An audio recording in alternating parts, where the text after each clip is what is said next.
What's up, YouTube? Welcome to Garcia Family Farms. I'm going to be installing a stealth module on a 2022 GMC 2500 Duramax. I'll show you what I got going on. Comes with instructions. Comes with your wiring harness, nicely packaged.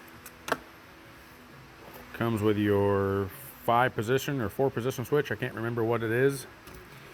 And then in this envelope here is your module.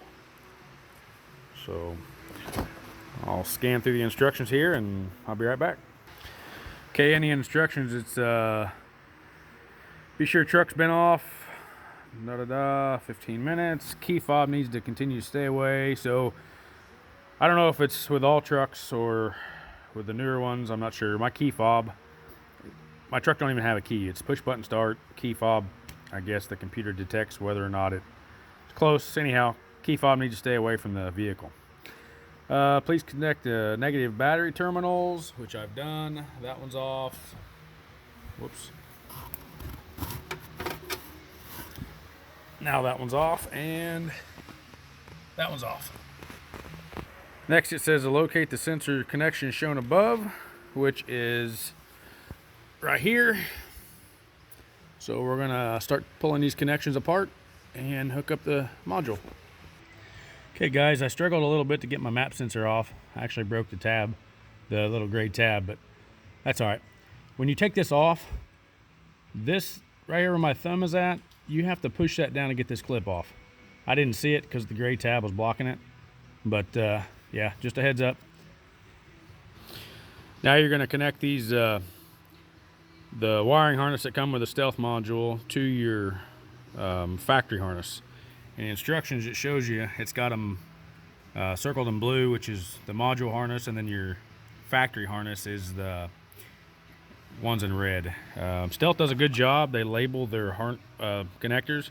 This one says map. The other one says fuel, so it's hard to get these mixed up. Okay, I've got my map sensor hooked up.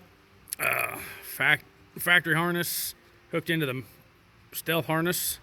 It all clips into place. Now you got to locate your fuel rail pressure sensor, which is right here. We're gonna disconnect this one and hook up the stealth module connections. All right, fellas and ladies, I guess if there's any women watching this video, I've got my fuel rail pressure sensors hooked up. Give them a good tug, make sure they're not loose, and push your red locking tabs back in. Now I'm going to get all this cleaned up and run my harness that goes to the module across the firewall and probably put it over here by my battery somewhere. Okay, I've got it all wired up. Just brought it across here with the orange zip ties, trying to clean it up a little bit just in case I have to take this thing off for service or whatever. But Stealth claims that this isn't gonna affect your warranty or nothing. It's untraceable. I had one of these on a 2018 Cummins. Absolutely love the thing. Got rid of my turbo lag. Throttle response was more noticeable.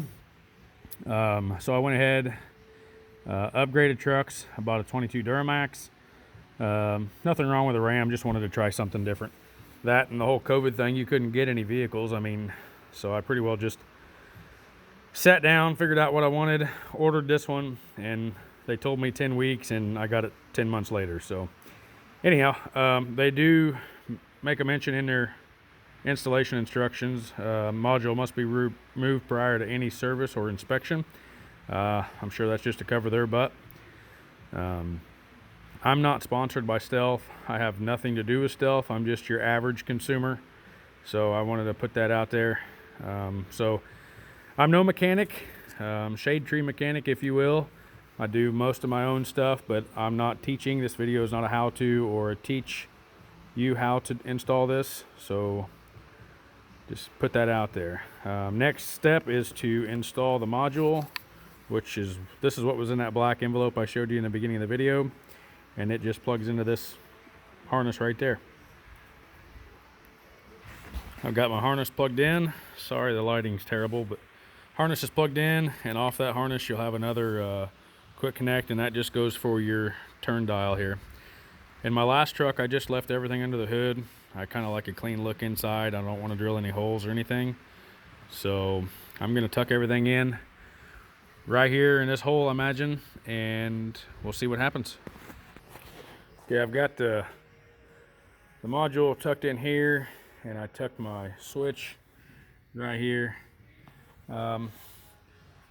It does say in the instructions, it says do not switch power levels. Where are we at here? Do not switch power levels with the engine running. So my last stealth module, I don't believe I ever did that, but I'll be back with another video, a part 2, to let you know what I think of this thing. See if I can tell a difference. Thanks, guys.